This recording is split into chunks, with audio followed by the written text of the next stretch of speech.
This is the M16A2 service rifle. Lightweight, magazine fed, gas operated, air cooled, 5.56 millimeter.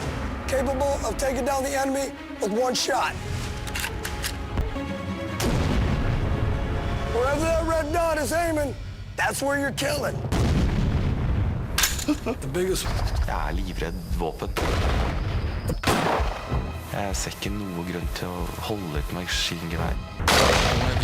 Vi har våpen.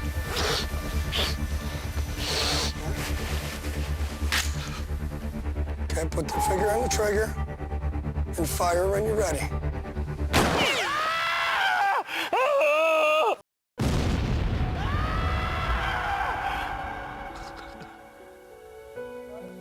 This is a very unlikely bunch of recruits.